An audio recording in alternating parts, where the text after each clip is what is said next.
Good evening, ladies and gentlemen. On behalf of the extended Goodier family, I greet and welcome you to this memorial service for one of God's choicest servants and leaders, Commissioner W.R.H. Goodier. The British poet John Donne penned these immortal words: "No man is an island, entire of itself. Every man is a piece of the continent, a part of the main. If a lump of dirt be washed away by the sea, Europe is the less. Any man's death diminishes me, because I am involved in mankind, and therefore never send to ask for whom the bell tolls. It tolls for thee or me."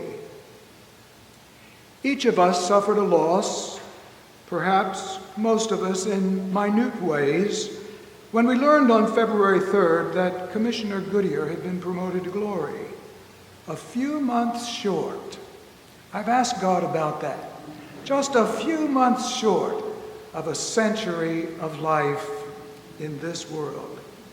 He was one of my heroes, mentors, examples of exemplary manhood and officership.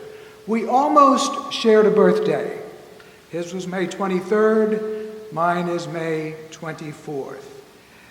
He was the older. I first met him as a young officer.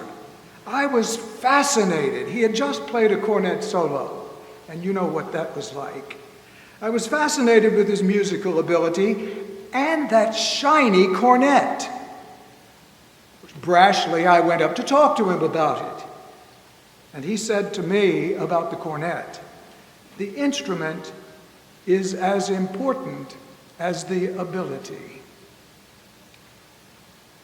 He not only had a highly polished cornet, but he always had highly polished shoes. Sharply creased uniform trousers, hair cut just right, a big smile, and I loved the mustache. I could imitate all the others, but I didn't quite make that one. I wanted to be just like him in every way.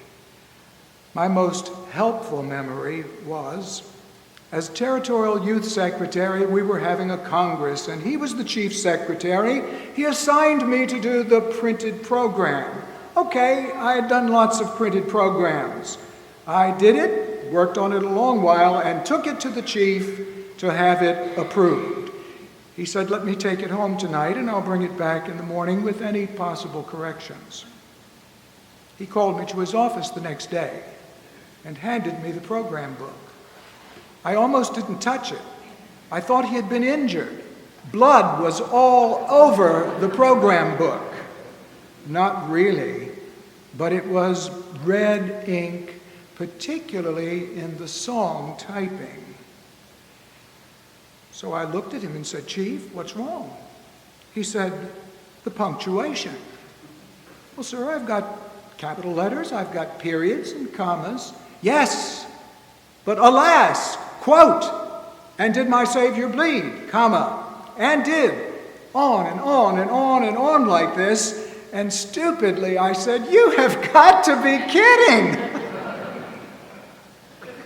I have never been more serious in my life. Now make the changes, Raymond. I did. What did I learn? Then I was the Chief Secretary suddenly. And the TYS sat across from me, having been assigned to do the printed program. I had learned from Colonel Goodier, so I warned the young man in advance. Check the punctuation meticulously.